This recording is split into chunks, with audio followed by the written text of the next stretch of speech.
Siyona senencwadi chapter 5.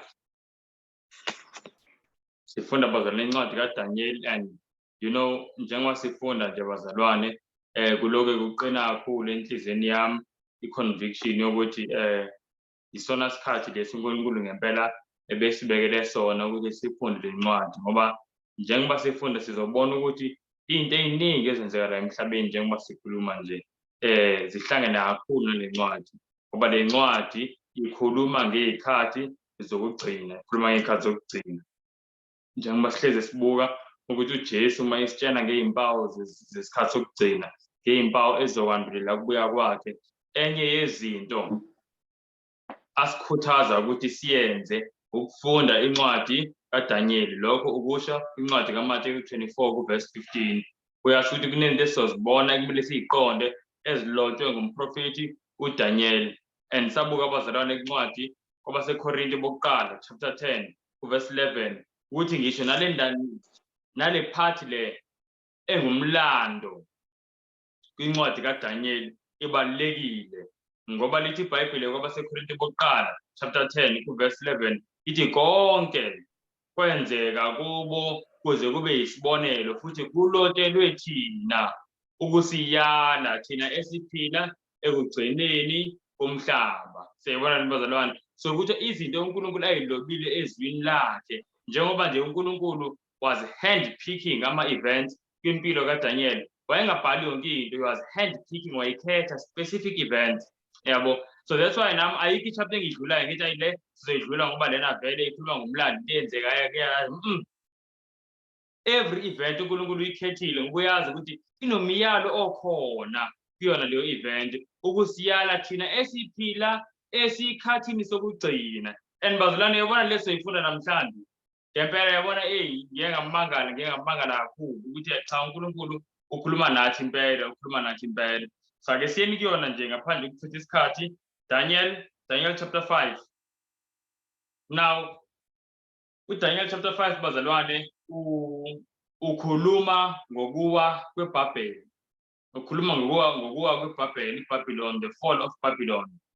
Siyakhumbula safunda incwadi kaDaniel chapter 2 ukuthi inkosi uNebukadnezar yaba nephupho la uNkulunkulu eyambulela inkosi imibuso ezoba khona la emhlabeni kusukela embusweni wayo inkosi uNebukadnezar, umbuso weBhabhiloni, kuyofika kumbuso wokugcina, umbuso kaJesu Kristu ongasayi kudlula. Siyakhumbula bazalwane siyifunda Daniel chapter 2. Sathola thina ukuthi bazalwane ngempela siphila lapha ekugcineni eyinzwaneni la kuhlangene khona insimbi nobumba. La iBhayibheli encwadi kaDaniel 2 verse 44 lithi ngeyinsuku zalamakhosi inkosi yezulu iyokubeka obayo ubukhosi obungasayi kudlula. Siyabona bazalwane, and ukuthi ngale insuku zethu so thina siphila kule insuku la kuzobekwa ubukhosi benkosi yezulu. Now kulela phupho lelo litholile uNebukadnezar kwacaca ukuthi umbuso waseBhabhiloni yize kwakuwumbuso omangalisayo onamandla, yabo, kodwa nawo kuzofika isikhathi la udlula khona, nalo olandelayo kuzofika isikhathi udlula khona, yonke izodlula lembuso kuze kufike umbuso kaJesu Kristu. Naw kunezifundo uNkulunkulu afise sizifunde ngokudlula kwalo mbuso waseBhabhiloni, ngoba do you know ukuthi eminye imibuso yamaMede namaPersi, umbuso waseGreece, umbuso waseRome, yonke le mibuso akubhalwanga okuningi la kwincwadi kaDaniel ngokudlula kwale mibuso, ngokuthi le mibuso iwe kanjani, akubhalwanga okuningi ngawo. But lo mbuso waseBhabhiloni kubhalwe okuningi ukuthi uwe kanjani lo mbuso. Kusho ukuthi kunento uNkulunkulu afika siyibone ekweni ngalo mbuso, ukuthi lo mbuso kahle uwe kanjani and yini ekumele siyifunde la. Daniel chapter 5 ke bazalwane, soqala ngicela sifunde from verse 1 to verse 4. Amanye amavesi sizoweqa ngenxa yesikhathi, kodwa ngizochaza ukuthi kulo mavesi siweqayo kukhulunywa ngani. Sizoweqa ngenxa yesikhathi, sizoqala nje sifunde from verse 1 all the way to verse 4. Nje ngishare iscreen ukuze sibone abazalwane ukuthi yini esifunda ngayo yini sifunda ngayo. So Yebo. angazi uzosifundela ngesiZulu. Lapha kuDaniel chapter 5 isihloko sakhona sithi idili likaBelshasari. uBelshasari inkosi wenzela izinduna zakhe eziyinkulungwane idili. Waphuza iwayini ngaphambi kwaleyo nkulungwane. uBelshasari esalinambitha iwayini wayaleza ukuba kulethwe izitsha zegolide nesiliva. uNebukadnesari uyise ayezikhiphe ethempelini laseJerusalema ukuba inkosi nezikhulu zayo nawomkayo nezancinza zayo baphuze ngazo. Baseletha izitsha zegolide ezazikhishwe ethempelini lendlu kaNkulunkulu yaseJerusalema. Inkosi nezikhulu zayo nawomkayo nezancinza zayo baphuza ngazo. Amen. Baphuza iwayini, batusa onkulunkulu begolide nabesiliva nabethusi nabensimbi nabomuthi nabetshe. Amen. Amen. Amen. Amen. Now bazalwane, siyathola la kwenzeka into emangalisa kakhulu. Inkosi uBelshazar kuthiwa yenza idili, and kuleli dili kuyaphuzwa, phuza iwayini, bahlangane nje ngokuphuza nje ngokudala. Yabo. Sizobona mase silandela eBhayibhelini ukuthi iBhabhiloni njalo la kukhulunywa ngayo khona kuyakhulunywa futhi nangokuphuza noma nangokudakwa. Yabo. So ke siyibone nje leyo nto. Then kube khona futhi ukudakwa okuphysical okwenyama, kube khona nokudakwa okuspiritual. Now siyabona ukuthi mase idakiwe uBelshazar lithi iBhayibhile wathi akulethwe izitsha ezingcwele zendlu kaJehova uyise uNebukadnezar wayeyithathile khona eJerusalem ukuze aphuze ngazo iwayini. Bazalwane, uyazi le nto engakazi yenzeke nobaba wakhe uNebukadnezar. uNebukadnezar wayithatha lezitsha wayibeka le, and lezi zitsha indlela zazingcwele ngayo, ngisho umuntu oyithinta engafanele ukuyithinta. Kwakuba nesijeziso esenzekalayo ngaleso sikhathi. Sizokhumbula ouza bethinta umphongolo wesivumelano, sikhumbule inkosi futhi nakhona uUziya nayo ouza wafa. Inkosi uUziya yashawa ileprosi on the spot. Iyinkosi yesizwe sonke, kwamele iphume esihlalweni sayo sobukhosi ngoba seyineleprosi ngokuthi idlala ngalezi zitsha zendlu engcwele kaJehova, kumele ngaba zithinta abaphristi kuphela. Now le nkosi uBelshazar akasi ukuthi ufuna ukuyithinta nje kuphela, uthi ufuna ukuphuza ngazo iwayini, ufuna ukuyisebenzisa ephathini. Yazi bazalwane, lento waseyimdelele uNkulunkulu ngendlela emangalisayo. Bathi mabebhala abanye bekhuluma ngalolu daba bathi lana uBelshazar wayezama ukubonakalisa ukuthi yena futhi noNkulunkulu bakhe bangaphezulu koNkulunkulu wase-Israyeli, ngoba naku kuphela izitsha zikaNkulunkulu wase-Israyeli zila eBhabhiloni zithunjiwe, akayikhuseli ngani uNkulunkulu. So indlela le ayiphakamisa ngayo phezu kwakhe uNkulunkulu, njengoba sisazobona sifunda. Nabazalwane, akaphuzanga nje kuphela iwayini kulezi zitsha ezingcwele. Lithi iBhayibhile wathi ephuza iwayini futhi kulezi zitsha ezingcwele kuverse 4. Ngaleso sikhathi futhi wayikhonza onkulunkulu begolide nebesiliva nabethusi, siyakhumbula, nabensimbi nabomuthi nabetshe. So into esiyitholayo la ukuthi udelela uNkulunkulu weqiniso, ukhonza onkulunkulu bamanga abangezwi abangakhulumi abanganayo ukusiza. Ubukile uNkulunkulu kwenzeka yonke leyo. And lithi iBhayibheli abazalwane njengoba sibona esithombeni bathi besabhizi kusaphuzwa kusemnandi kukhona onkosikazi nezancinza kubumnandi nje lo besikubonayo abantu namhlanje emhlabeni bezifaka kubona. Kuyaphuzwa kusemnandi nje uNkulunkulu edelelwa kanjalo kwaqhamuka isandla esingenagazi. Sandla futhi esingabonakali sihamba nengalo, sandla nje kuphela. Siyaloba elidongeni. Ake sifundeni bazalwane. Mhlambe uverse 5 no-6. Verse 5 no-6 ke siyilandele nje kahle le ndaba. Verse 5 no-6 ngesiZulu.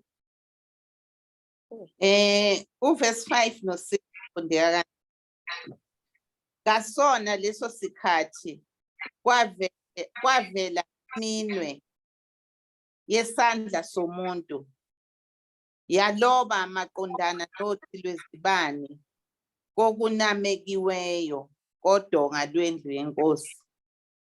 Inkosi yabona ingxenye yesandla esalobayo.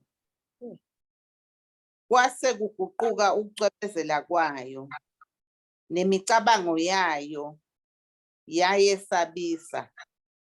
Zaqhega izinyoka zokhalo lwayo namadolo ayo ashana. Amen. Amen. Siselibona bazalwane leli verse liyasitshela ukuthi ngempela kwaqhamuka isandla siloba elidongeni. Kodwa manje lento eyilotshwa lithi iBhayibheli inkosi ayikwazanga ukuqonda ukuthi lo mbhalo usho ukuthini. Siyabo? Now mawufunda from verse 7 uya ku verse 12 asizofunda. But into eyenzakalayo inkosi iyamemeza ukuthi akubizwe bonke abantu abayihlakaniphi zaseBhabhiloni bonke ngizothi izangoma zakhona nezihlakaniphi zakhona nama-magicians wakhona bonke nje abantu babethenjiwe ukuthi bayazazi izinto ezifihlakele banokuxhumana nemimoya noba noNkulunkulu. Yabo babizwa ngempela nabo abakwazanga ukusho ukuthi lo mbhalo usho ukuthini. Inkosi lapho iyafa ukwesaba sekuthulekile ngisho nomusic owudlala khona sewuyekile newayini abasaliphuzi kungathi nje kuvele laphuma nasemqondweni iwayini manje. Sebeyesaba. Yathi inkosi sesaba kanjalo ingazi ukuthi izothini. Kwaqhamuka inkosazana uyithola leyo nto ku verse 10 yasho ukuthi cha ukhona umuntu la embusweni inkosi okwaziyo ukuthi asisize ngalo mbhalo. Ngesikhathi ubaba wakhe esaphila uNebukadnezari lo muntu lo uDaniel igama lakhe wabonakalisa ukuthi unomoya kaNkulunkulu futhi ayikho impi ihlakana angakwazi ukuyambula akabizwe yokusiza. Yabo kuthiwa ngoba unomoya kaNkulunkulu nomoya omuhle phakathi kuye. Ngempela kuthi uDaniel wabizwa bazalwane. Mayibizwa uDaniel inkosi ifike yabuza ukuthi hawu ingaba ngempela Daniel uwena lowo okwazi ukuthi utolike zonke izinto eziyimfihlakalo ungakwazi ukuthi ungisize ngalo mbhalo. Mawukwazi ngizokunikeza lokhu nalokhu nalokhu. Wabala izinto eziningi wazi wathi uzomnikeza nokuthi abe umphathi wesithathu embusweni wonke. Umbuso waseBhabhiloni ngalesi sikhathi bazalwane mawufunda ihistory kwakuwona mbuso ocebile kunayo yonke imibuso kwakuyi-empire. Yabo so uDaniel waseyinikezwe ngisho ne-offer yokuthi kuzoba ngumbusi wesithathu ngamanye amazwi uzobusa kunye nayo inkosi uBelshazar nobaba wayo inkosi uNabonadis. Saze ngikuchaze nje lo ukuthi kwakunabantu ababusayo babebaningi. uDaniel uyakhuluma ke lana seyibiziwe. Ngicela sithathe ku verse 17. Verse 17 siqhubeke nayo sizoma ku verse 23. Okay. Uverse 17 ufundeka kanje. Wayesephendula uDaniel wathi phambi kwenkosi, izipho zakho mazibe kuwe. Umuphe omunye imivuzo yakho. Nokho ngiyakufundela inkosi umbhalo ngiyazise incazelo. Enkosi uNkulunkulu ophezukonke wanika uNebukadnezari uyihlo umbuso nobukhulu nodumo nobukhosi ngenxa yobukhulu owamnika bona bonke abantu nezizwe nezilimi bathuthumela besaba phambi kwakhe. Athanda ukumbulala wambulala, athanda ukumyeka wamyeka, athanda ukumphakamisa wamphakamisa, athanda ukumthobisa wamthobisa. Kepha lapho inhliziyo yakhe yaziphakamisa nomoya wakhe waba lukhuni waze wazidla wehliswa esihlalweni sakhe sobukhosi, balususa udumo lwakhe kuye, waxoshwa kubantwana babantu. Inhliziyo yakhe yaba njengeyezilwane, nenhlalo yakhe yayinezimbongolo zasendle. Wadliswa utshani njengezinkabi, nomzimba wakhe wamanziswa ngamazolo ezulu. Waze wazi ukuthi uNkulunkulu ophezukonke ubusa imibuso yabantu, ubeka phezu kwayo amthandayo.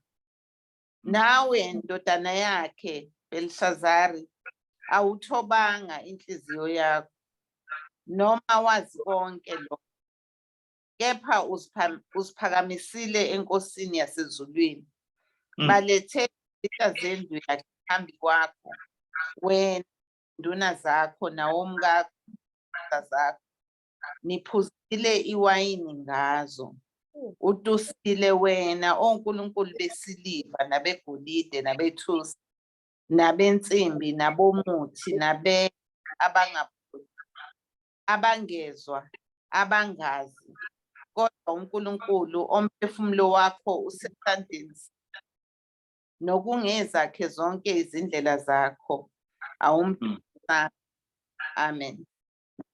Amen. Ozolwane kunama-lesson, so into esizoyenza kunama-lesson amabili engifisa siwafunde la kulamavesi esiqeda kuwafunda nje manje. There are two important lessons abalulekile, and then sizofunda mayelana neBhabhiloni, ukuthi iBhabhiloni kahle kahle yini iBhabhiloni, ngoba kukhulunywa ngayo iBhayibhili lonke. Ngisho noma iBhabhiloni seyawa manje njengoba sifunda ngokuwa kwayo, kodwa iBhayibhili liyaqhubeka likhuluma ngayo. So sizofunda these two lessons engiyishoyo, and then sifunde ngayo iBhayibhiloni ukuthi yini nokuphuma kuyona iBhabhiloni. Yebo. Now ake ngikhuleke nje before ngishere lama-lesson la. Nkosi enothando olumangalisa kakhulu, siyacela Nkosi yezulu siqhubeka sifunde ilizwi lakho. Umoya wakho ingcwele Nkosi siyawudinga kakhulu. Kube nguye Nkosi umoya wakho ingcwele osifundisayo, njengomntwana kakhulu Nkosi, ayikho into endingayithetha nengaphuma kum Nkosi nceda nje Nkosi abantwana bakho. Uyazazi inhliziyo zabo Nkosi abantwana bakho, wazi amakhaya wabo, wazi zonke Nkosi izinto abajongene nazo Nkosi, bonke ubunzima, yonke Nkosi into uyayazi. Bengicela Nkosi kube nguwe othethayo kuyo yonke imiphefumulo. Ndiyacela Nkosi yezulu ngegama elihle likaYesu Kristu waseNazaretha. Amen. Now bazalwane, kunento yokuqala engifisa siyibuke la kule nto eyenzakalayo. Siyathola nawo ukuthi uDaniel siyalitolika manje leli phupho, and njengoba nje not iphupho, I mean le writing le, kodwa before ayisho umqala amnikeze history uBelishazari, umnikeze history yokuthi uNkulunkulu wanikeza ubaba wakho umbuso, wamnikeza umbuso omkhulu, esihlonishwa abantu, esatshwa abantu, ebusa phezu kwakho konke. Siyakhumbula sawufunda uchapter 4 lo amnikeza i-recap yawo. Wathi mase iqinile inhliziyo yakho Nebukadnezari, uNkulunkulu wakhuluma naye ngephupho, wabe seyikhuluma naye ngenhlekelele. Siyakhumbula inhlekelele leka ukuthi inhliziyo yakhe iguqulwe ibe inhliziyo yesilwane, ahambe ayodla utshani nezilwane iminyaka eyi7, iminyaka eyi7. Siyibona leyo nto. And then uNkulunkulu wambuyisela embusweni wakhe, mase ibonile ukuthi ngempela nguNkulunkulu obusayo embusweni yabantu ubeka afisa ukumbeka asusa afuna asusa afisa ukumsusa. Now uDaniel kunento ayikhulumayo labazalwane hey cha ngempela iyangithinta ithi mawufunda ku verse 22 zama ifunda nje ngesiZulu ithi nawe ndodana yakhe Belshazzar awuthobanga inhliziyo yakho noma wazi konke lokho. Nawe siqale la uBelshazzar ngokubani uBelshazzar bazalwane mawufunda la incwadi kaDaniel loke ithi indodana kaNebukadnezar kahle kahle wabumzukulwana wakhe mawufunda kwihistory wabumzukulwana wakhe ubaba kaBelshazzar kwakuyinkosi kuthiwa uNabonidus eyayishade nendodakazi kaNebukadnezar wabumzukulwana wakhe kanjalo kodwa siyazi ukuthi eBhayibhelini futhi ngisho nasesintwini kuyinjwayelo ukuthi ubaba omkhulu uphinde abizwe futhi nangobaba ingakho sithi obaba bethu siyayibona leyo nto masikhuluma ngabantu abadala mhlambe ekudala mhlambe basho ukuthi obaba bethu babehlala la obaba bethu babehlala la siyayibona leyo nto kahle sithi ukuthi omkhulu nokhokho kanjalo kanjalo. So noBelshazzar naye akuyona into estrange ukuthi kuthiwa uNebukadnezar ubaba wakhe but kahle kahle waye-grandfather wakhe. Now number 2 bazalwane uma ngaba siyakhumbula uNebukadnezar uNkulunkulu wamnikeza ama-warning amaningi kade uNkulunkulu wayemcenga uNebukadnezar. Siyakhumbula kuchapter 2 uqala uNkulunkulu eyibonakalisa ngephupho futhi uqala kuchapter 1 uyibonakalisa kuNebukadnezar ngokuhlakanipha koboDaniel. Lithi iBhayibheli they were 10 times wiser. Daniel chapter 1 verse 21 yabo kuzo zonke izinto babehlakaniphe kakhulu uDaniel compared to ezinye izingane ngenxa yokuthi babelandela imiyalo kaNkulunkulu ngezokudla ngeze-appetite siyabona leyo nto. And then chapter 2 bahluleka bonke abantu abahlakaniphile baseBhabhiloni ukwazi iphupho lenkosi kodwa uNkulunkulu futhi wazambula through aboDaniel nabangani bakhe and kwawuyena uNebukadnezar inkosi yazi ukuthi ngokweqiniso uNkulunkulu wakho uNkulunkulu wezulu nomhlaba siyabona leyo nto. Kodwa makuhamba isikhathi some years mawufunda history ukuthi akadlula almost 20 years between chapter 2 no chapter 3 ku chapter 3 ngoba sekudlule isikhathi seyikhohliwe le experience wayinayo seyibuyele futhi manje ekukhonzeni izithombe akasazi ukuthi uNkulunkulu oDaniel uyena uNkulunkulu wakhe isithombe ukuthi asikhonzwe and uma bengasikhonzi abantwana bakaNkulunkulu abazi ukuthi bakhonze uNkulunkulu weqiniso wabafaka emlilweni still uNkulunkulu patient nani. Chapter 4 sekusondele la ekupheleni umbuso wakhe manje ekubuseni kwakhe uNebukadnezar uNkulunkulu umnikeza iphupho ukuthi endoda inhliziyo yakhe iqinile inhliziyo yakhe iphakeme zithobe uma ngaba ukwenzi lokho naku okuzokwenzakala wangalalela kwenzeka lokho uNkulunkulu kodwa nakhona wayesawuvulile umusa wayesakhuluma naye ngenhlekelele ngempela futhi ekugcineni waphenduka uNebukadnezar. Kodwa mawufunda ngoBelshazzar wenza nje into eyodwa wenza nje lento eyodwa kuphela kube sekuqhamuka isandla silobe elidongeni sithi kuphelile and ngempela sizobona masiqhubeka nawo sifunda ukuthi ngalobu busuku la kukhulunywa le ndaba uBelshazzar washona ngalobu busuku lobu wabulawa ngalobu busuku waphela ngaye azange ayithole enye intuba yokuphenduka uBelshazzar. Omunye umuntu angathi hawu uNkulunkulu kodwa bazalwane ufe kanjani? Nayi lesiningi kuyasibuka bazalwane simple uNkulunkulu uexpecta ukuthi sifunde ngamaphutha kwabanye abantu noba ngama-lessons wayewafundisa abanye abantu aziyo ukuthi nathi siyawazi. Ku-verse 22 uthi uDaniel into ekwenza ukuthi wena Belshazzar ungabi na excuse icala lakho lihlale limile yingoba lokho okwenzeke kumkhulu wakho wawukwazi. Siyayizolani bazalwane athi ngiyiphinde leli verse silizwe kahle lithi nawe ndodana yakhe Belshazzar awuthobanga inhliziyo yakho noma wazi konke lokho. Siyabona leyo nto okungathi uthi uDaniel uma ngaba mhlambe wawungazi uNkulunkulu ebezokuzwela athi ayicha akazi, but manje uyakwazi konke lokho okwenzeke kubaba wakho, kodwa with the knowledge onayo awuyithobanga inhliziyo yakho, awuyithobanga inhliziyo yakho. And mayiqhubeka ukuthi yingakho le ngxenye yesandla ifikile yaloba elidongweni. Nabazalwane, kubalulekile lokuthi ngempela sikuqonde ngoba baningi abantu abathanda ukuyiqhathanisa nabanye abantu. Umuntu athi cha ngiyavuma ngisasenza isono esithile, kodwa so long as umuntu othile owenza okungaphezu kwami naye engakabhubhi, naye engekenzeki okuthile kuyena, naye engathi usaphephile, cha futhi nami ngisesafe.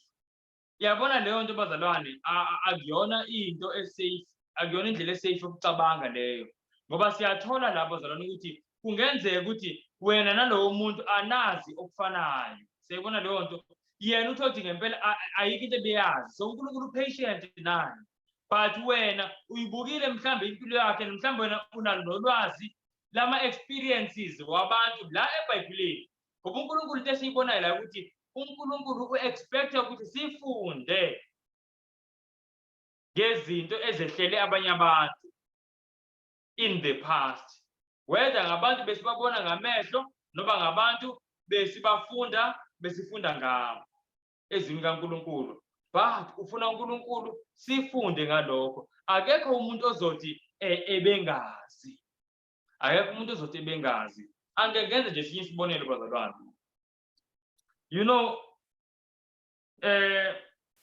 ngesikhathi uNkulunkulu ekhuluma noAbraham ukuthi uAbraham uzozala indodana, ngenza nje isibonelo salelo. uAbraham waba nakho ukubuza ukuthi hawu kokwenzeka kanjani ukuthi ngizale sengimdala kangaka. Siyakhumbula ukuthi iBhayibheli kwaze kwahleka ngisho uSara imbala.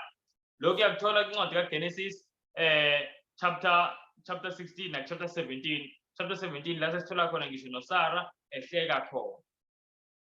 So kodwa awutholi kune-punishment mhlambe eyenzakalayo ku-Abraham noSara, cha kwenzekanga lutho. But mawuqhubeka fast forward a few hundreds of years, kusifika manje kumpristi ozaziyo lezi ndaba ngokuyifunda, umpristi uZekhariya, ubaba kaJohane uMbhaphatisi. Ingelosi iyehla iyamtshela ukuthi cha, unkosikazi wakho Elizabeth uzothola indodana. Athi awu, kanjani lo muntu emdala kanje? Futhi uyazi ukuthi phela thina asisakwazi ukuthi sithole izingane. Lento hayi cha, lento iyokwenzeka kanjani ngempela? Yabo, ewangabaza amazwi engilosi. Uma ngaba siyakhumbula zithando zezulu, into eyenzeka kuZekhariya, ingilosi yathi ukuthela yathi ngoba awulikholwanga izwi lakho, buka awuzukwazi ukukhuluma until lento engiyikhulumile yenzeke. Ngempela wahlala uZekhariya eyisimuma yawazi ukukhuluma until kuzalwe ingane yakhe uJohn the Baptist. Ucabange nje bazalwane, kangeyonto elula umuntu eseyijwayele ukukhuluma, mayifisa ukwenzelwa into uyayicela nje ngomlomo, uyakwazi ukukhuluma, uyakwazi wayishumayela nokushumayela ube umpriest, but manje sathathwa ispeech sakhe asakwazi ukukhuluma ngenxa yokuthi akalikholwanga izwi. Uzothi omunye hawu, hayi bazalwane, uNkulunkulu ayekho fair. O-Abraham bona benonkosikazi wakhe baze bahleka ngisho ukuhleka, uZekhariya kahlekanga ngisho ukuhleka, kodwa yena naku uyajeziswa, o-Abraham akenzekanga lutho. O-Abraham bazalwane babengenayo enye i-example. So uNkulunkulu wabazwela ngoba uNkulunkulu onomusa, but uNkulunkulu wayelindele ukuthi uZekhariya njengompristi eyazi kahle indaba eyenzeka ku-Abraham afunde isifundo ngalokho, angathi mayezwa into efana nalena aphinde futhi naye a-express the same doubt. Cha. So uNkulunkulu bazalwane into ayifisayo ukuthi sifunde ngama-experiences wabanye abantu, sifunde ngama-experiences wabanye abantu. Ngenzeka bazalwane ukuthi thina singenza amaphutha, singawatholi lamathuba abanye sibonile bewathola, thola besilindele ukuthi hayi cha sizothola ithuba elithile. Yabo, sizothola ithuba elithile. Njengoba sasikhulumile ngendaba zokugula ngenza isibonelo example ngomuntu owagula ngenxa yokuthi indaba ye-health engayinakanga ezempilo umzimbeni wakhe efaka noba yini noba yikanjani kodwa abesazi eloke etshelwa ukuthi umzimba wakhe itempeli kaNkulunkulu. Lithi iBhayibheli mawufunda kwabaseKorinte bokuqala chapter 3 kusukela verse 16 ukuthi uthi uNkulunkulu lo umuntu obulalayo itempeli lakhe naye uNkulunkulu uyokumbulala. Isho kanjani iBhayibheli? Now kule example engenzile umama lo wagula kodwa ngomusa kaNkulunkulu waphinde warecover ngoba wathini walandela futhi imelo kaNkulunkulu. Ngenza nje isibonelo bazalwane. Lento inga-apply nakwini na? Lo mama wabuya warecover. Now omunye angathi hayi nami kushuthi mhlambe ngiyoshintsha mase ngike ngagula ngarecover. Ungaka-recover ngoba kune-experience osewuyazi. Kunento osewuyazi kodwa uyaqhubeka nokwenza into ephambene nentando kaNkulunkulu. So bazalwane nje into engifisa siyibuke ukuthi uNkulunkulu uyafisa ukuthi sifunde ngama-experiences wabanye. And uNkulunkulu ngempela is very long suffering, unomusa, uNkulunkulu omude kakhulu. But uNkulunkulu kufika isikhathi la athi kuphelile manje la. So ufike manje emngceleni womusa. So ufike la ungasasindiseki khona ngoba yonke into bengingakubonisa yona ngikubonisile kodwa awubuyeli emuva.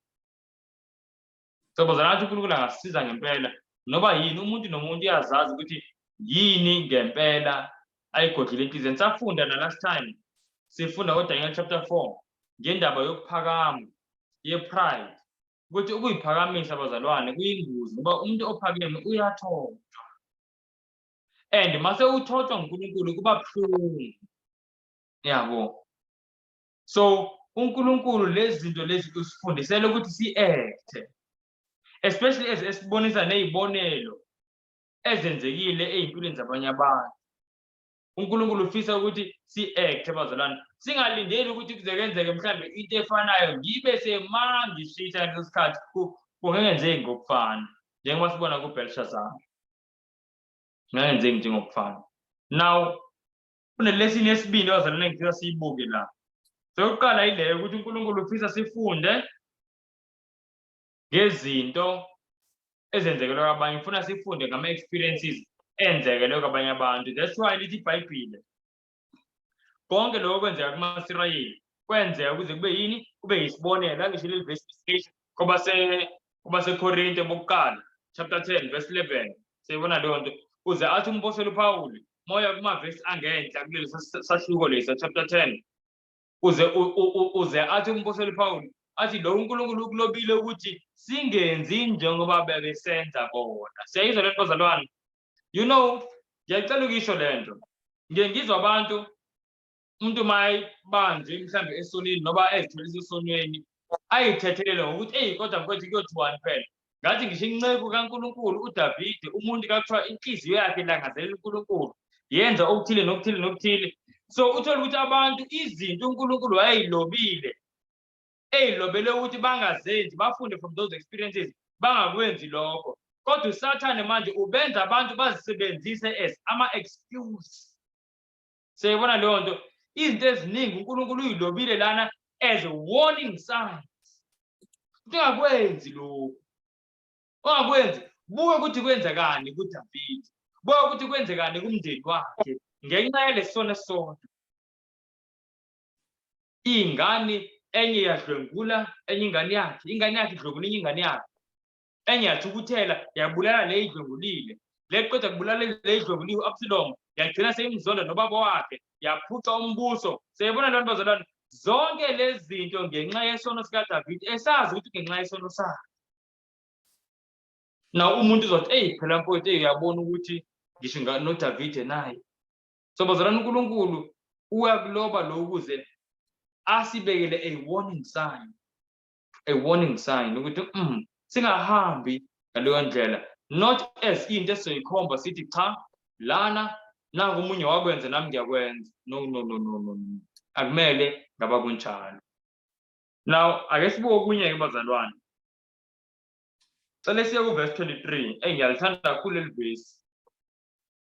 The second lesson labazalwane lesson yomusa kaNkulunkulu. So sifunde lesson yokuqala ukuthi uNkulunkulu ufisa sifunde ngamaphutha wabanye abantu. uNkulunkulu uyakwazi ukuthi ngizothi hold accountable for izinto esiyifundile even though bezingenzeki kuthina but bezenzeka kwabanye abantu. Now ngifisa sibuke lesson number 2 bazalwane womusa kaNkulunkulu omangalisayo. Lento yamangalisa kakhulu. Verse 23 ithi kepha uziphakamisile enkosini yasezulwini, balethe izitsha zendlu yakhe phambi kwakho, wena nezinduna zakho nawomkakho nezancinza zakho niphuzile iwayini ngazo. Utusile wena onkulunkulu besiliva nabegolide nabethusi nabensimbi nabomuthi nabetshe abangaboni abangezwa abangazi, kodwa uNkulunkulu omphefumulo wakho usesandleni sakhe, nokungezakhe zonke izindlela zakho awumdumisanga. Seyizwa bazalwane? Now ngicela ukubuza singaphenduli. Ngibuzela ukuthi sicabange. According to verse 23, ngesikhathi uBelshazzar ekwenza konke lokhu ebekwenza, ubani obebambe umphefumulo wakhe ukuthi ungaphumi? Ngubani obemsustaina ukuthi aqhubeke aphile usuku nosuku according to the verse? Singaphenduli sicabange. Futhi ukuthi okungezakhe zonke izindlela zakhe uBelshazzar, ubani obemsiza uBelshazzar la ebedinga khona mhlambe ngizothi usizo embusweni ukuthi banqobe labanqoba khona, banganqotshwa laba besilwa khona.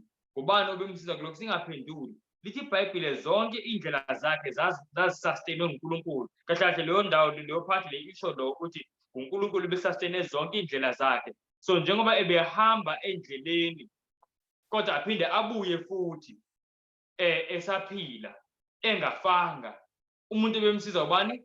uNkulunkulu. According to the verse futhi umuntu bemnikeza umphefumulo ubani? uNkulunkulu. Ake siyicabange lento bazalwane. Umuntu lona inhliziyo yakhe seyisukile kuNkulunkulu, ayikho futhi uNkulunkulu inhliziyo yakhe.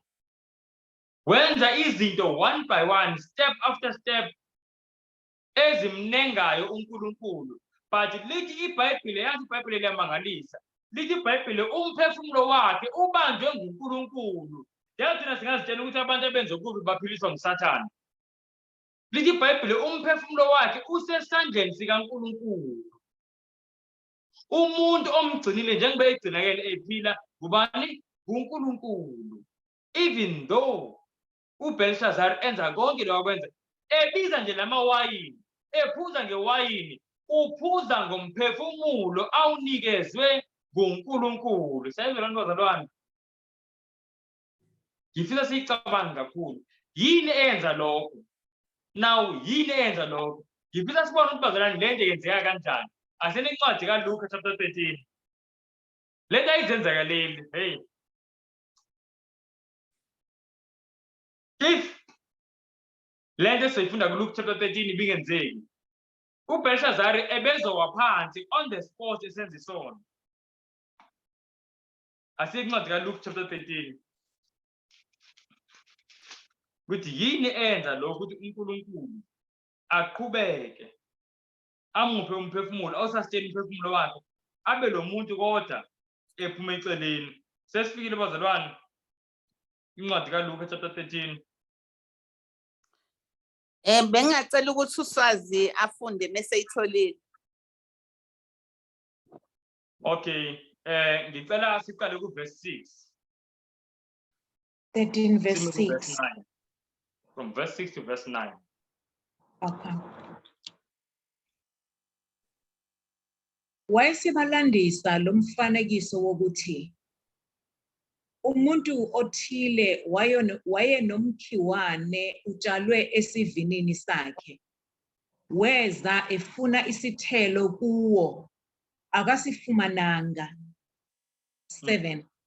Wayesethi kuso isisebenzi sesivini, bheka, sekuyiminyaka emithathu ngiza ngifuna isithelo kulo mkhiwane. Ngingasifumani, wunqume. Yini ukuba uyone futhi inhlabathi? 8.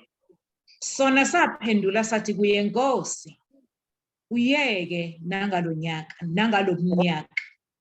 Ngize ngivukuze inhlabathi emaceleni awo, ngiwuthelele umquba. 9. Mhlawumbe ungaze uthele ngozayo, kepha uma kungenjalo wonquma. Sayizilwane bazalwane, now lana uJesu ubanikeza umfanekiso, and kulo mfanekiso uJesu ukhuluma ngesihlahla esithile somkhiwane esingatheli izithelo. Now mawufunda ivesi uyathola ukuthi umnikazi wesihlahla uthi njengoba singatheli izithelo, umsebenzi wesihlahla ukuthela. Njengoba singatheli izithelo kumele ngaba siyanqunywa. Sayizilwane bazalwane. Kodwa lana kutholakala umgcini walesihlahla nalo wesivini sonke. Uthi cha Nkosi, ngiyacela futhi kube elinye ithuba. Ake sizame ngomnyaka futhi. Ngizoke ngithele umquba. Ngizame ukuthi ngisikhuthaze lesihlahla. Mhlambe siyothela. Uma ngaba asithele emva kwalokho, akunankinga ke singanqunywa. Bazalwane, mawufunda iBhayibheli ku-Isaiah ku chapter 6. Lithi iBhayibheli ngicabanga chapter 6 ku verse 5, mangaphosisi noma ngu5 verse 6. Lithi isivini senkosi yindlu kaSirayeli. Lesihlahla lesi simele abantwana bakaNkulunkulu. And into esiyifundayo la bazalwane ukuthi umuntu owumKristu mayengatheli isithelo, abantwana bakaNkulunkulu mayengatheli isithelo, akanalo ilungelo lokuphila, mele ngaba uyanqunywa. Kodwa siyafunda futhi ukuthi into eyenza ukuthi anganqunywa yingoba umgcini wesivini lesi uloke ephakamise izandla zakhe kude iminyaka mithathu. Kuya komunye umnyaka futhi kuloke kuphakame izandla kuthiwa Nkosi ngiyacela. Ake siwuyeke futhi okwesinye omunye umnyaka nje futhi. Sibuka ukuthi ngeke nje uthele yini ngonyaka ozayo. Ake siyeke nje futhi. And bazalwane, lo mgcini wesivini lesi esifunda ngaso umele uJesu okuyena osinxuselayo. So lento practically speaking ngendlela ngempela okwenzeka ngayo bazalwane, beziningi ikhathi la umuntu ngisho nasho ukuthi thina sibaningi silalele manje kumele ngaba sinqunyiwe ngenxa yokuthi impilo zethu azinayithelo. Futhi ngaphandle ungabi nazo izithelo, thola ukuthi sezine izithelo ezibolile ezigulisanayo. Ngamanye amazwi zigcwele isono. Kodwa umuntu aqhubeke umphefumulo wakhe ubanjwe uNkulunkulu. Hayi ukuthi ubanjwe uSathane, uSathane usike impilisi. Cha. uNkulunkulu. Kungani?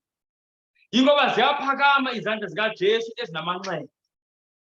Sithi Baba igazi lami. Baba igazi lami ngibathengile. Ngicela sibaphe omunye unyaka futhi. Omunye unyaka futhi. Asibaphe elinye ithuba. Hleze lo muntu uzophendula. And uJesu mayenxusa bazalwane ngiyafisa siyibone lento la kulo mfanekiso. Mayenxusa akagcini ngokunxusa nje kuphela kuBaba. Kodwa lithi iBhayibheli uyafaka nomquba. Siyabona leyo nto kuthina. Ngamanye amazwi le izifundo esizitholayo umquba lo sithola kuJesu.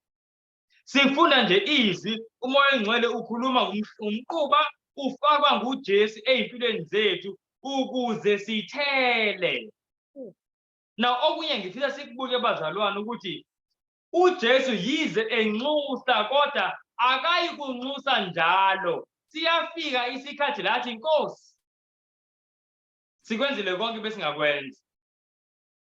Mawufunda kwincwadi kaIsaya ngale ndaba, Isaiah chapter 5, uze athi uNkulunkulu yini bengingayenza esivinini sami engingayenzanga. Kungani pho mangifisa sithele ama-grapes kodwa siletha ama-grapes amuncu? So uNkulunkulu nakuthina bazalwane usho lokho. Usho lokho uNkulunkulu bazalwane ukuthi yini angayenza angakayenzi. uNkulunkulu usaqhubeka uyasisiza. uNkulunkulu usaqhubeka imiphefumulo yethu ibambile. But njengoba umphefumulo wethu ubanjwe isandla sakhe, sinxuselwa nguJesu. Nomquba futhi uyathela, uyakhutshwa. Izulu liyasebenza ukuze sithele ini? Iy'thelo zikamoya. Bazalwane, umzuzu nomzuzu esiwuphilayo uthengiwe igazi likaJesu.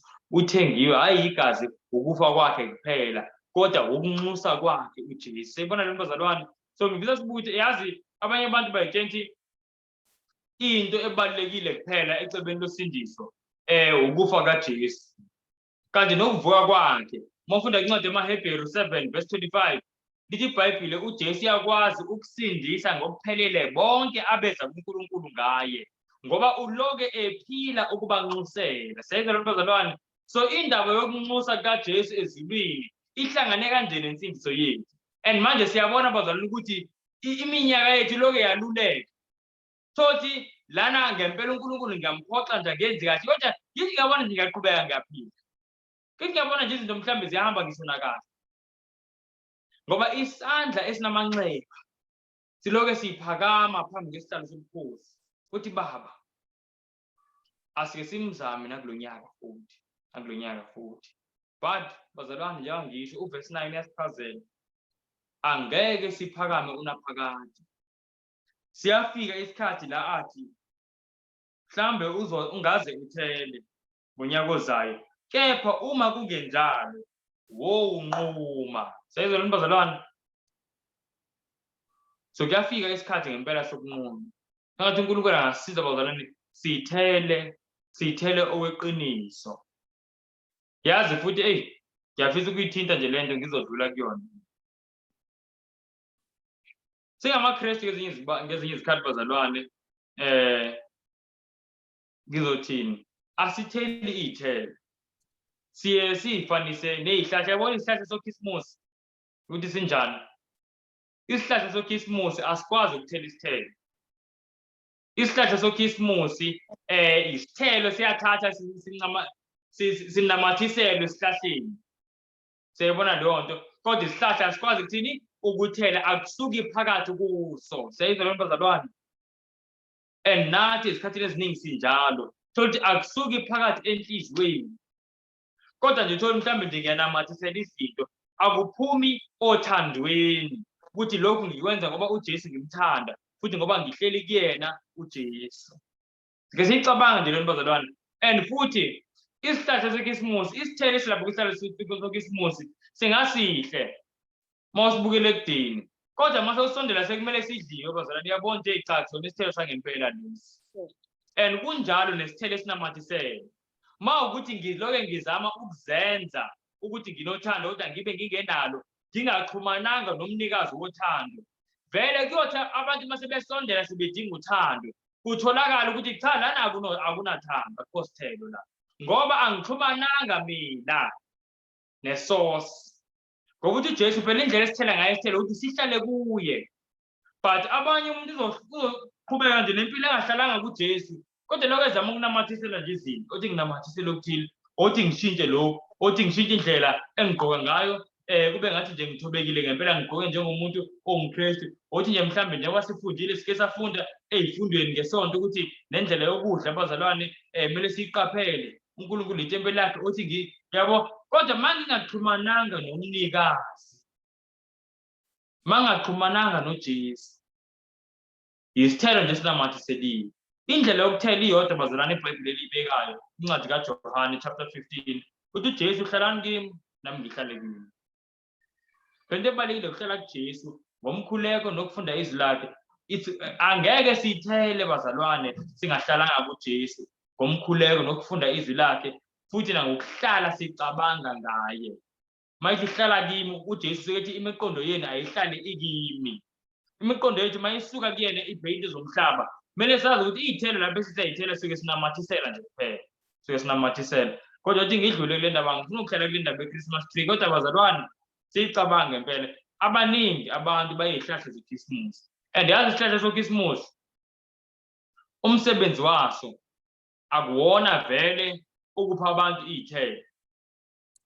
Isihlahla sekhisimusi umsebenzi waso akuwona futhi ukugcina iy'thelo zi-fresh. Umsebenzi wekhisimusi wesihlahla sekhisimusi yi-display, ukubukwa. And baningi abantu abangamaKristu benza izinto bazenzela ukubukwa. Umuntu athi ish ukuze abazalwane bangibone ukuthi nami cha sengikanje awuthi ngikwenza ukuthi lokhu kuthiwa ukuthi akusuki enhliziyweni ephuphumayo uthando lukaJesu. Akusuki ekuthini umuntu uhleli kuJesu. And lezo sithelo bazalwane angimqamba amanga angeke sikuthokozise wena osinamathiselayo futhi nalabo akumele badle leso sithelo abantu kumele bathole loluthando okumele bathole lokuthobeka noma isineke konke lokho angeke bakuthole ngoba isithelo engesona seqiniso. But athi ngengidlule bazalwane kunumber 3 yento ebengithe sizoyibuka again ngizoshare escreen.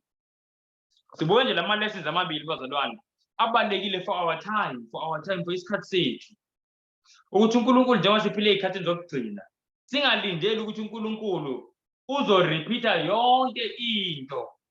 Yabo uNkulunkulu ulindele ukuthi sifunde kumaphutha abanye abantu kulama lessons bazalwane.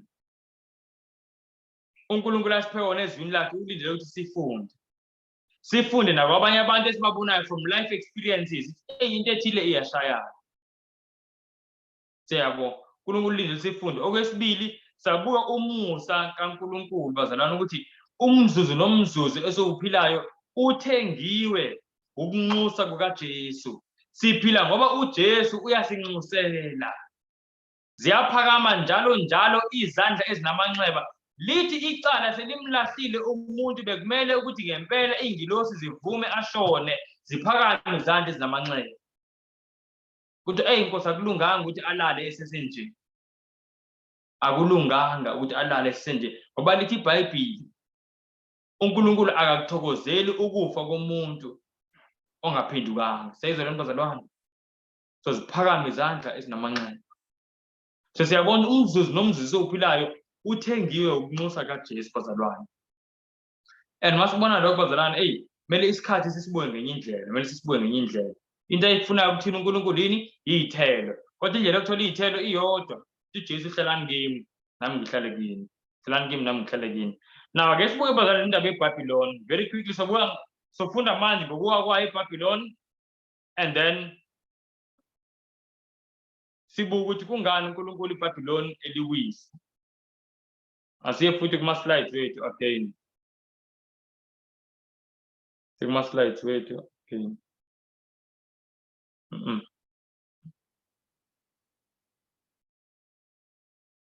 Ngivule into wrong.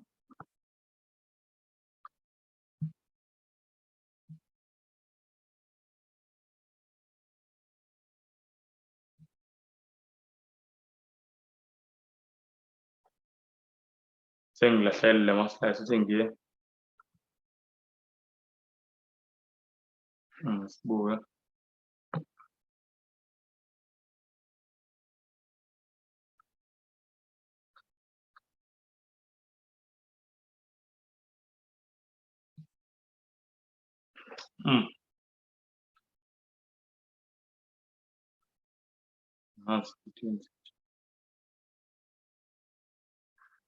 All right. Ngibonga uNkulunkulu nako.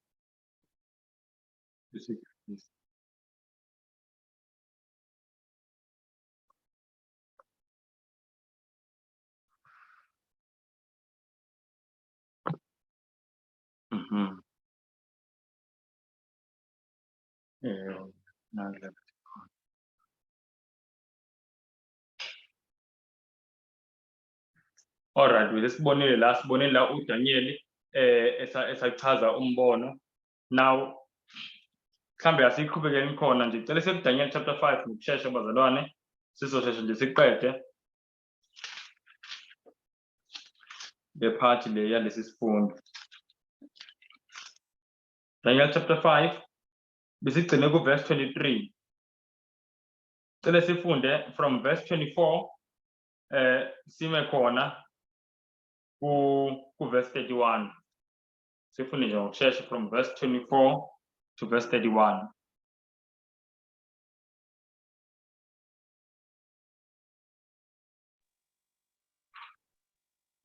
Balu second.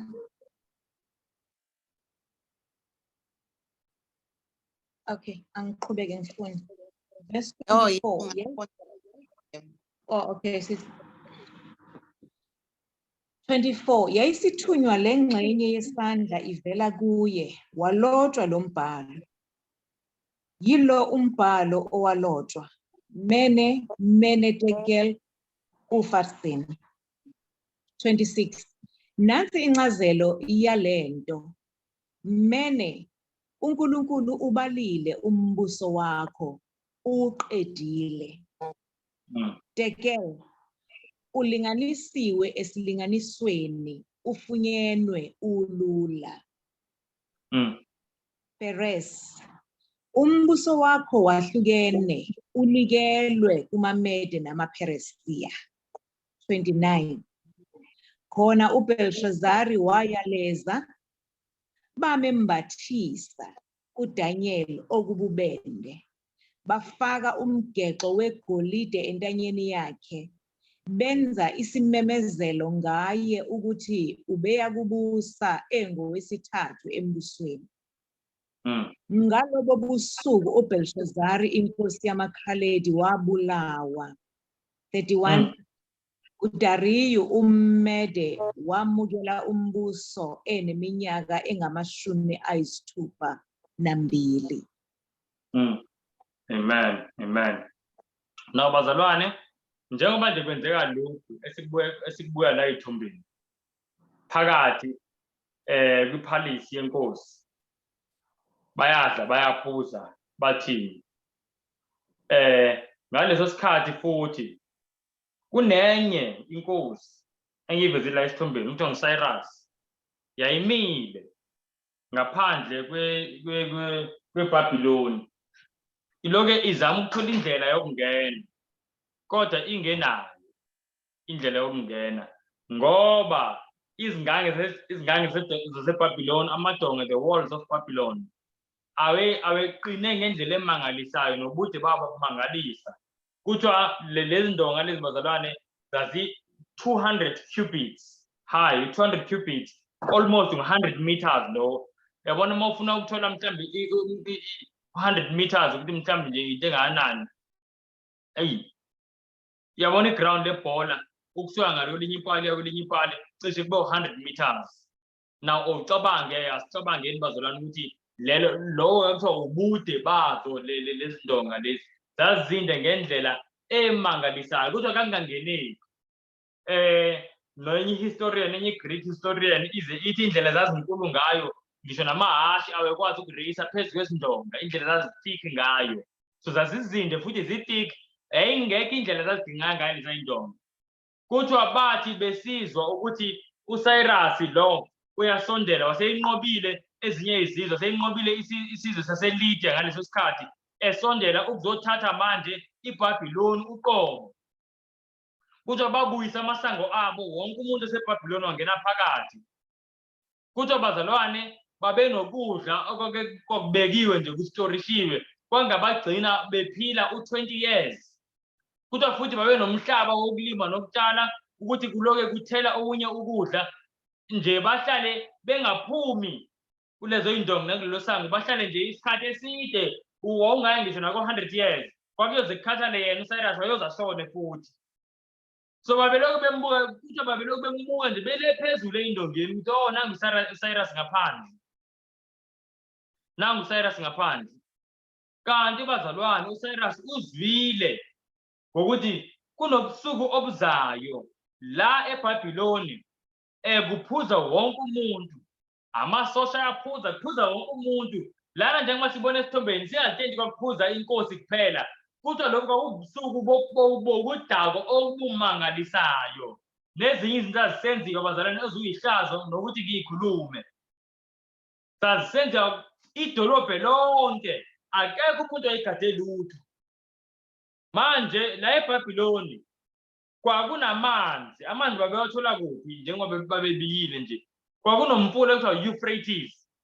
Wawusuka ngaphandle kweBhabhiloni, uhamba ngaphansi kwey'ndonga lezi, ungene phakathi eBhabhiloni. Kwakuwona-ke umfula oba-supply ngamanzi, kwakuwumthombo ongomiyo nje, umfula ongomiyo impela. Sebusika kusehlobo awupheli. Kuthiwa this was the lifeblood yeBhabhiloni. Kuthiwa bazalwane, uSayrasi wagubha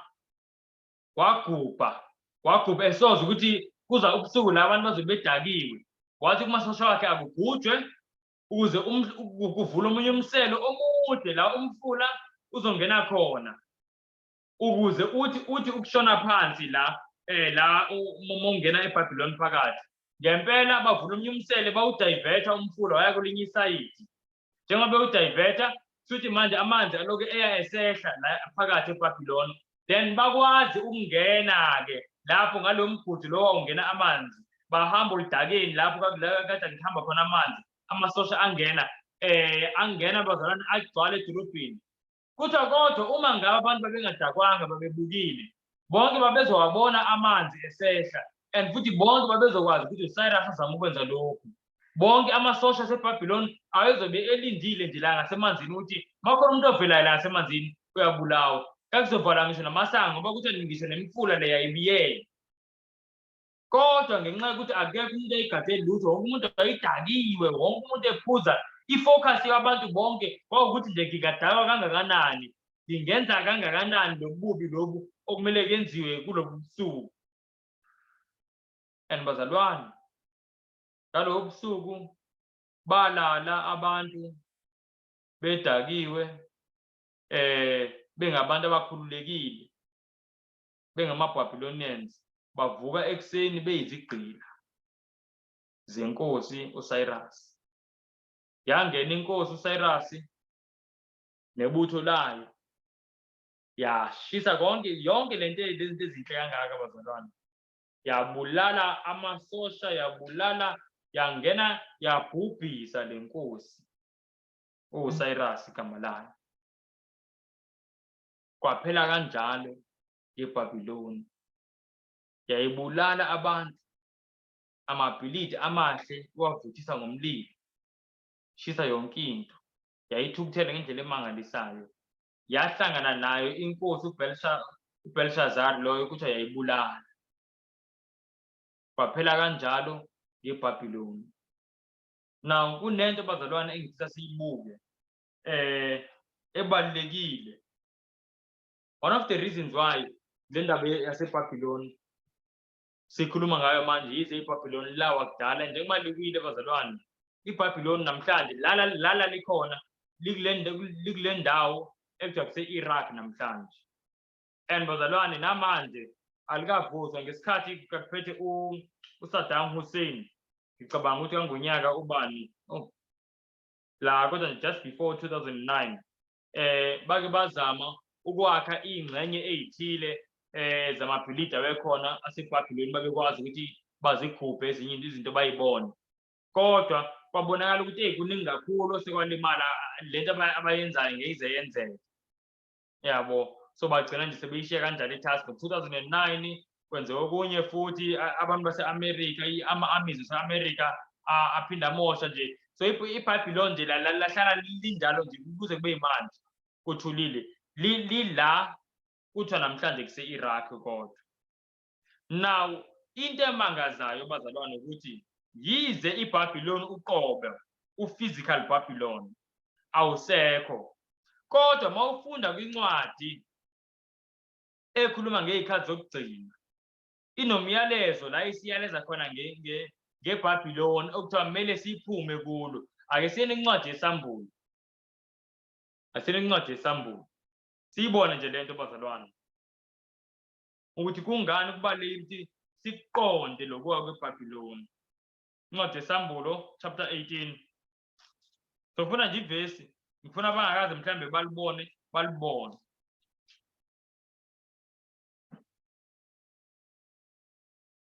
Incwadi yeSambulo sifunda bazalwane ku chapter 18. La uNkulunkulu ukhuluma ngento esezikhathini zokugcina esazokwenzeka. Na uNkulunkulu mayikhuluma la kweBhabhiloni, kumele sonke sibone ukuthi ukhuluma ngeBhabhiloni espiritual, ngoba iBhabhiloni ephysical yawa kudala. So kumele si-understand ukuthi yeyiphi le Bhabhiloni, but sisazokubuka lokho. Hayi namhlanje, in our next study identify u-spiritual Babylon, ukuthi yini spiritual Babylon. But namhlanje ngifuna nje sibuke ukuthi uNkulunkulu uyasixwayisa ngaleli Bhabhiloni. Sesifikile bazalwane incwadi yeSambulo. Yes. Sambulo chapter 18. Verse. Ngicela siqale ku verse 2. Sime ku verse 4. Ukuwa kweBhabhiloni. Verse 2. Yamemeza ngezwi elinamandla yathi, liwile iBhabhiloni elikhulu, selibe yindawo yokuhlala amademoni, nendawo yokubopha bonke omoya abangcolileyo, nendawo yokubopha zonke izinyoni ezingcolileyo nezizondekayo. Ngokuba izizwe zonke ziphuzile iwayini lobufebe balo, namakhosi omhlaba afebile nalo, nabathengisi bomhlaba bacebile ngamandla okutamasa kwalo. Verse 4. Ngase ngizwa elinye izwi livela ezulwini lithi, phumani kulo bantu bami, ukuze ningahlanganyeli nalo izono zalo, nokuba ningamukeli okwezinhlupho zalo. Simeni lapho. Bazalwane, lana sekukhulunywa ngeBhabhiloni eli-spiritual. Now into ethusa kakhulu konke lemavesi, ngiyakuzwa lokuthi kuza lidakise umhlaba wonke ngewayini lalo, ngiyakuzwa konke lokho. Into ethusa kakhulu kuverse 4 uthi uNkulunkulu phumani kulo bantu bami. Ngamanye amazwi kunabantwana bakaNkulunkulu abaseBhabhiloni. Sayizwa lo bazalwane? So ngenze kuwumntwana kaNkulunkulu kodwa ukephi? UseBhabhiloni. And kuthiwa kumele uphume ukuze ungahlanganyeli nezono zalo. Number 2 kuthiwa kumele uphume kulona ukuze ungamukeli nezinhlupho zalo. So mawuzolokhu uhleli khona, izwi lithi phuma, uzogcina uhlanganyela kulo iBhabhiloni nezono zalo. And uzogcina sewuthola futhi okuyinhlupho zalo. Seyizwa bazalwane? And uyazi ukuthi lesimemo sabantwana baNkulunkulu ukuthi baphume eBhabhiloni siyenzeka njalo eBhayibhelini. uNkulunkulu mayizolichitha iBhabhiloni noba efuna kuyikhethela abantu azobasebenzisa, uqale bakhiphe kuphi? eBhabhiloni. Manje sikhuluma ngo-spiritual Babylon, but uNkulunkulu ngisho nasekuqaleni ake sibone incwadi kaJeremiah. Uyazi ukuthi phambi ukuthi iBhabhiloni libhubhe leli kwakunamasirayeli awephakathi, and uNkulunkulu wayebanikeze umyalezo ukuthi mase bebona isayini ethile kumele baphume eBhabhiloni. Asene incwadi kaJeremiah chapter 51. Jeremiah 51 sibone bazalwane ukuthi uNkulunkulu akenze lutho angabaxwayisanga abantwana bakhe.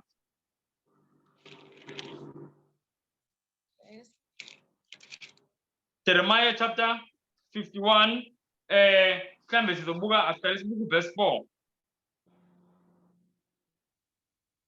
No, after sibuka verse 4 sibuka verse 6. It's fine, yes, sibuke verse 6. Balekani eBhabheli, yilowo nalowo akhulule ukuphila kwakhe, ninganqunywa ngokona kwalo, ngokuba kuyisikhathi sempindiselo kaJehova, uyakuliphindisela. Bazalwane, ngingaqhubeka ngala mavesi la Jeremiah 51. Kunento yabona bazanje sifunda ukuthi nje ngikhuluma kuba ngathi ngiyashumayela uma ngikhuluma. Siyafunda, so sisesikolweni manje. So imibhalo sizothu kuyiphenya kancane. So ngicela bazalwane ngempela sibekezeleni futhi sibhale. Sithi lithi iBhayibheli mawufunda incwadi kaTimothy ukuthi siyeza isikhathi la abantu abazokwazi ukubekezela imfundiso eqotho. Siyabona leyo nto. Ingakho ngisebenzisa igama ngithi asibekezeleni. Yabo. Lana kuthiwa kukhulunywa nabantwana bakaNkulunkulu ukuthi phumani eBhabhiloni. Angisho sayibona leyo nto. Uyazi ukuthi kule ncwadi esiyiphethe manje uJeremiah iyona futhi le ncwadi ngesinye isikhathi yake yabhala yathi hlalani khona eBhabhiloni, yathi tshalani khona, yithi yakhani khona, thathani unkosikazi, shadisani ingane zenu, konke lokho. But in the same book ithi kuzoba khona isikhathi la kumele niphume eBhabhiloni. Siyezwa lona bazalwane?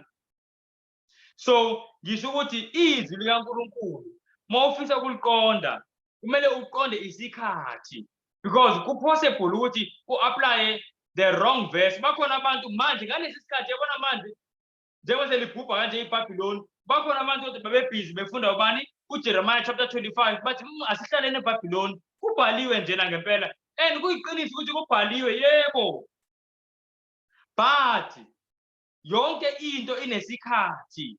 Leyo nto uNkulunkulu uyibhalele isikhathi esithile, and if you don't understand isikhathi kuzoba lula ukuthi ungali-apply kahle izwi likaNkulunkulu. Manje njengoba iBhayibheli selisiwa, njengoba sibona la esithombeni sebebona uCyrus bazalwane seyingaphansi kwakuyisikhathi sokuphuma. Now nayi sign uNkulunkulu ayibanikeze yona. Sise chapter 51 asiyeni ku verse 46.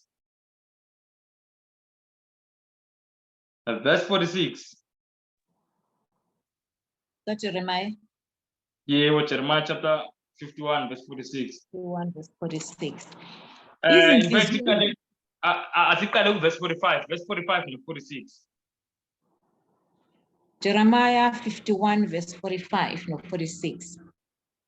Phumani phakathi kwalo bantu bami, nizikhulule, kube yilo nalowo ekufuthekeni kwentukuthelo kaJehova. Izinhliziyo zenu mazingadangali, ningesabi imibiko ezwakalayo ezweni. Lapho kufika umbiko othile ngomunye umnyaka, bese kufika emva kwawo omunye ngomnyaka olandelayo, kube ngubudlova ezweni, umbusi avukele umbusi. Asizweni lana bazalwane, uyazi ukuthi lento ekhulela ku verse 46 yenzeka exactly njengobukhulumi. Uthi uNkulunkulu angisho le ncwadi kaJeremiah ilotshiwe bese hlala eBhabhiloni kungafiki singasondeli nokusondela isikhathi sokuwa seBhabhiloni. Lo chapter lo 51 wasokulotshiwe. So manje abantu beyibuza ukuthi kune chapter 25 futhi asakheni sihlale la, kodwa masifunda siqhubeka nayo incwadi kunembhalo futhi ethi hey asiphumele eBhabhiloni. Manje sowazi kanjani ukuthi kumele siphume nini, ngoba ikhona incwadi ethi asike sihlaleni okwesikhashana. Siyabona leyo nto. Manje bayayibuza abantu sowazi kanjani. uNkulunkulu washo la ku verse 46 uthi aningesabi. Siyabona leyo nto. Uthi nizozwa umbiko ngomunye unyaka, a rumor, and le rumor mawufunda ichapter kwakuyi rumor yokuthi iBhabhiloni seliyawa lizodestroy, and then ithi ibese sithi kuzoba ngomunye futhi umbiko ngonyaka olandelayo. Emva kwalowo mbiko ubudlova, ngamanye amazwi sekuyi-distraction ke lapho emva kwembiko wesibili. And do you know bazalwane ukuthi kenzeka exactly leyo nto? Uyazi le nkosi le engikhuluma ngayo uCyrus lesiyibukile kuyiyona eyabhubhisa iBhabhiloni.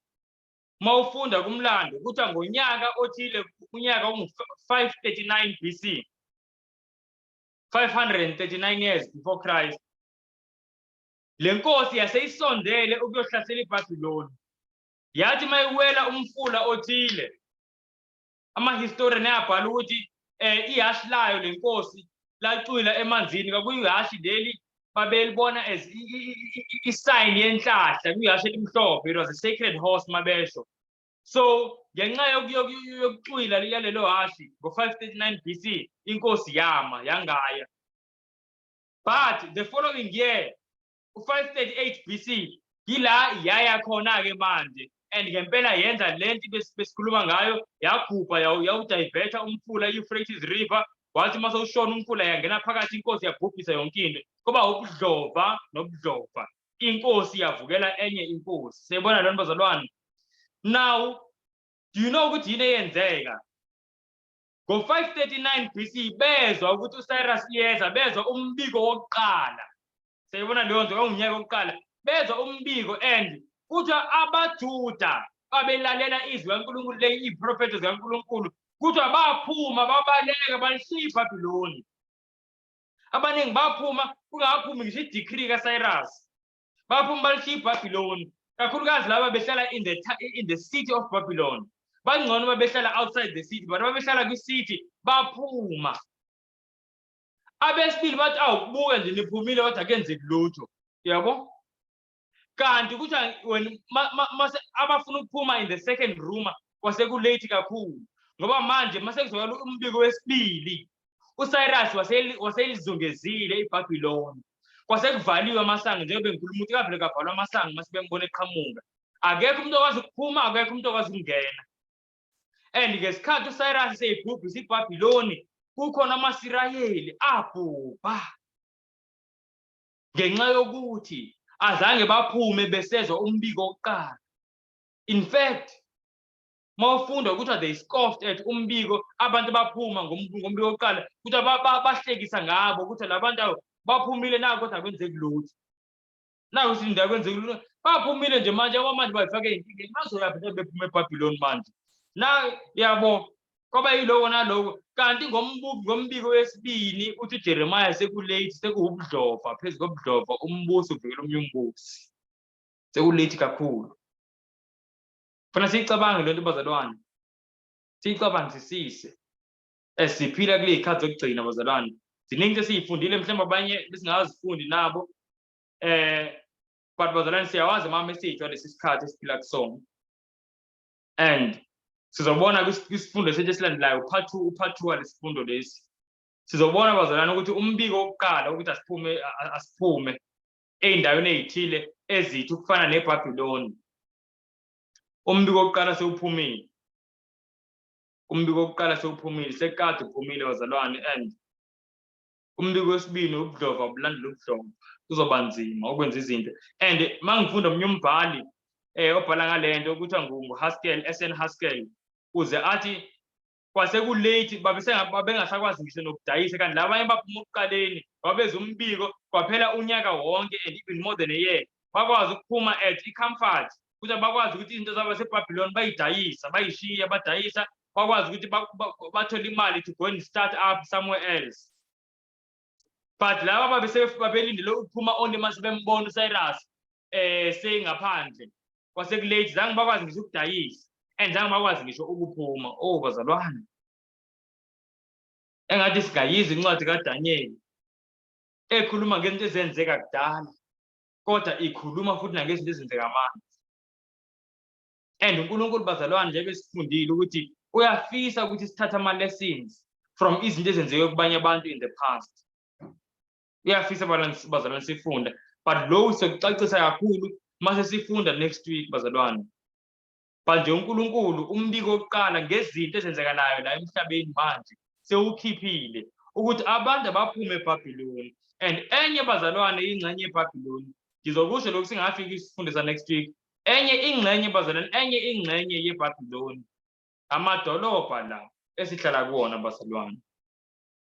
Wasaye safunda last year ukuthi kuzofika isikhathi bazalwane la kuzothi abantu abakhonze isithombe sakhumbula sesilo njengoba bekwenza incwadi kaDanyeli chapter 3 siyakuthola nencwadi yesambulo chapter 13 ukuthi abantu kuzomela bamukele nophawu lwesilo mabengalamukeli ukuthi angeke bakwazi ukuthenga nokuthengisa. Now abanye abantu bafuna only ukulungisa nokulungiselela mase belibona uphawu lwesilo libekiwe.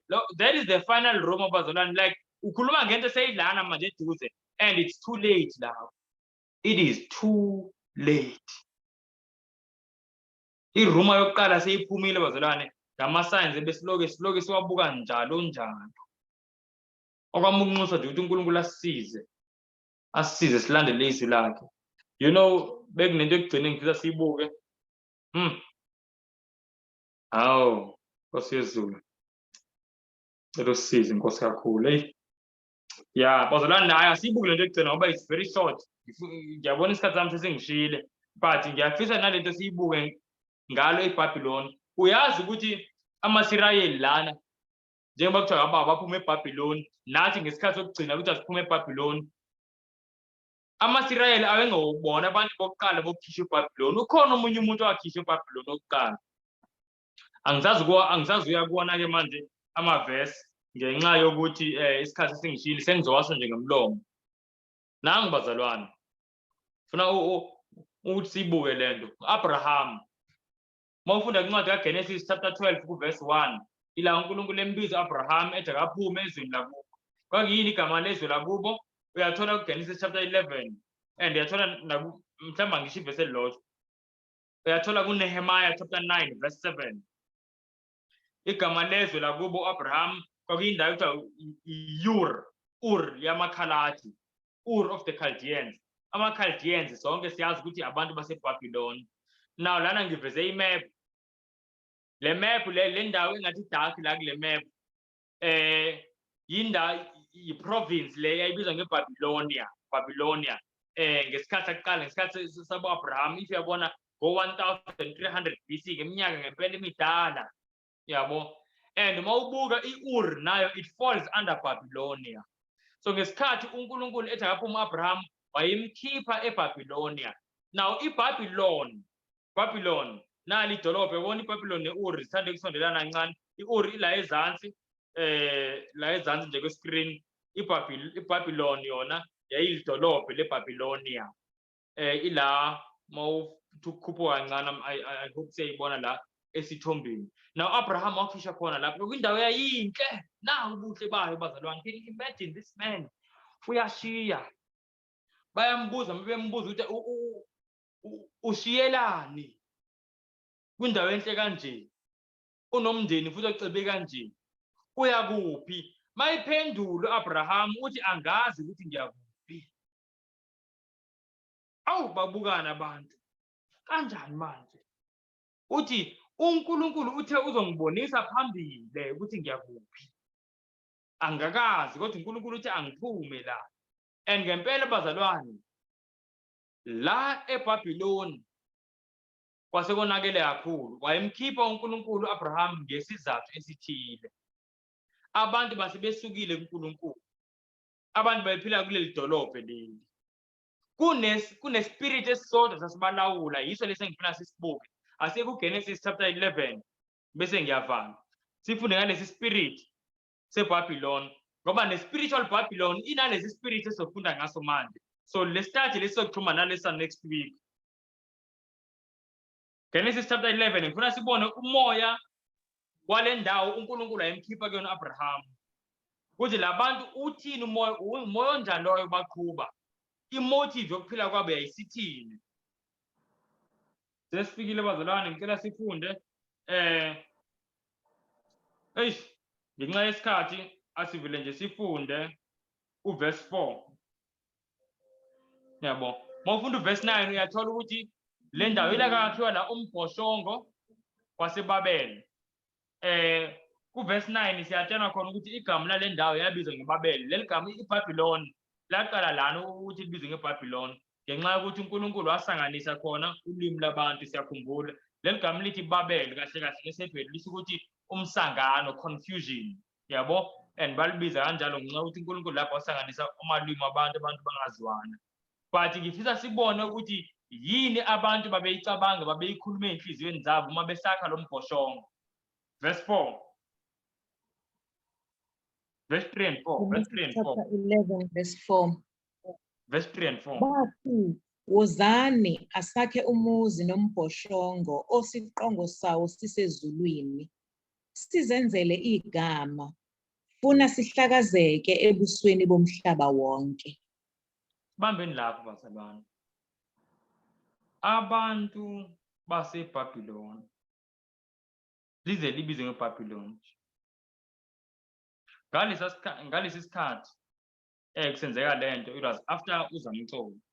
Ngisho naye uNoah wayesaphila ngesikhathi kusakhiwa lo mbhoshongo. and into babeyifisa bona ukuzenzela igama, ukuzenzela igama, babe nodumo ongolwabo. And bazalwane, siphile esikhathini ngempela la abantu bonke bafuna ukuzenzela igama, bonke bafuna ukuzenzela igama, yabo. And uNkulunkulu leyo nto akayithandi, abantu bazenzela igama, bafune kudunyiswe bona, bafuna kwaziwe bona. Wonke umuntu noba kungeyiphi indlela, kodwa ufuna ukuthi azenzele igama, abeke umaki wakhe endaweni ethile, ufuna ukushiya umaki laphaya. Abantu basho kanjalo. Ngisho nasemabandleni abantu uthola ukuthi manje ney'ntshumayelo abafundisi sebephenduke ama-motivational speaker, make a name for yourself, basho kanjalo. Trust in yourself, zonke lezi zinto abantu be-motivated, baphume be-motivated ebandleni ukuthi bazenzele igama. But lithi iBhayibhile umuntu okuKristu uphilela ukwenzela uKristu igama, uphilela udumo hayi olwakhe. 1 Corinthians chapter 10 verse 31 ithi noma ke sisidla noma siphuza noma yini esiyenzayo asiyenzele udumo lukaNkulunkulu. Seyizwe bazalwane, ayisho ukuthi asiyenzele udumo lwethu, ayisho ukuthi asiyenzele igama lethu. Ayisho kanjalo. Umuntu kaNkulunkulu uphilela ukwenzela uNkulunkulu udumo, hayi ukuzenzela yena udumo. Kunjalo nje bazalwane. But umqondo wale ndawo Abraham wayephuma kuyona, abantu iy'nhliziyo zabo bonke bathi hey, asizenzeleni igama, we need to make a name for ourselves. We need to make a name for ourselves. And bazalwane, zonke iy'mpilo ey'njalo ziyophelela njengaleli Babylon. Bonke abantu babephila kulesikhathi ngenzeka ukuthi babedumile ngey'khathi zabo, abanye oNimrod wayedumile ngey'khathi zabo. But manje luphi lelo dumo? Luphelile. Ngoba uthi uJesu wonke umuntu oyigodlayo impilo yakhe uyawilahlekela, kodwa umuntu oyilahlayo impilo yakhe ngenxa kaJesu uyakuyizuza. Seyizwe lento bazalwane. Now impilo yobuKristu ungayibuka engathi cha, le mpilo lena yabona nje angizenzeli igama, angibi nadumo, angibi nani, yini nje mina. Kodwa uthi uJesu iyona mpilo-ke le la uthola khona inzuzo, ngoba uyakuzuza ukuphila kwakho. Impilo yomKristu ifana nembewu etshaliwe. Imbewu uma itshaliwe akekho umuntu oyibonayo, kodwa siyeza isikhathi la kuyoqhakaza khona bazalwane, kutheleke iy'thelo. Siyayibona leyo nto bazalwane. And uthi umpostoli uPawulu ithina sifile sicashile kuJesu Kristu, ney'mpilo zethu zicashile kuJesu Kristu. Uma-ke uJesu Kristu oyithemba lethu ebonakaliswa, nathi sizokubonakaliswa nayo enkazimulweni. Isho kanjalo incwadi kwabaseKolose chapter 3 kusukela kuverse 1 to verse 3. But bazalwane, kule nsuku esiphila kuzona wonke umuntu ufuna ukuzenzela igama, and akekho umuntu onake igama likaNkulunkulu, udumo lukaNkulunkulu. Bambalwa abantu abathi ngiphilela nje udumo lukaNkulunkulu la ngikhona, ngiphilela udumo lukaNkulunkulu. Yingakho ngezinye izikhathi sinamahloni ngezinye izinto, ngoba kuba khona lo ngizibuza kona ukuthi hey, ayi mangenza ukuthi mangivele ngisukume manje nje ngishumayele ngikhuluma ngoNkulunkulu, noma ngisho ngenza yabo abantu bazothini ngami. Angisho nginendaba negama lami, ne-reputation yami, ngifuna nami ukuzenzela igama elithile. But abantu bakaNkulunkulu akumele ngabo bacabanga kanjalo. Yonke into abayenzayo baphilela udumo lukaNkulunkulu, bafile bona, bafile bona. That's why no-Abraham ke bazalwane ephuma la eBabylonia, e-Ur of the Chaldeans, wayiphumela kona lo ukuthi akumele ahlanganyele nabantu abaphila ngalolu hlobo. uNkulunkulu ayefuna ukumsebenzisa, kodwa umndeni wakhe nabantu abaseduze naye bonke babanjwe ngulo mqondo. Manje Abraham kunzima ukuthi enze izinto ezikaNkulunkulu straight, ngoba baloku bembuza bathi Abraham kanti awuphilile yini kahle? Kungani wena ungatholi ukuthi nokuthi bayibala izinto ekumele zitholwe ngabantu ey'mpilweni esemadolobheni? Abraham aphendule athi ngifuna ukwenzela uNkulunkulu igama, ngifuna ukwenzela uNkulunkulu udumo. Manje uNkulunkulu uthe angiqoqe konke enginako, ngingakunaki konke lokwala, ngiphume kule ndawo. So zanathi uNkulunkulu angasiza ngempela ngaleso spirit sokuphilela yena, singaphileli thina.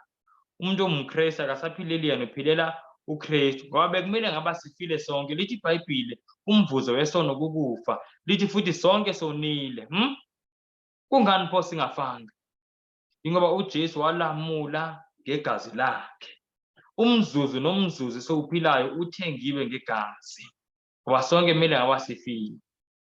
So kucacile ukuthi bazalwane kumele ngaba siphila lo osithengile ngegazi lakhe. Bazalwane, ngizoyibamba nje la ijuli lakho lendaba eBhabhiloni, malathi ngibambe la sikwazi ukuthi masifuna ukubuza nokuba siphawule.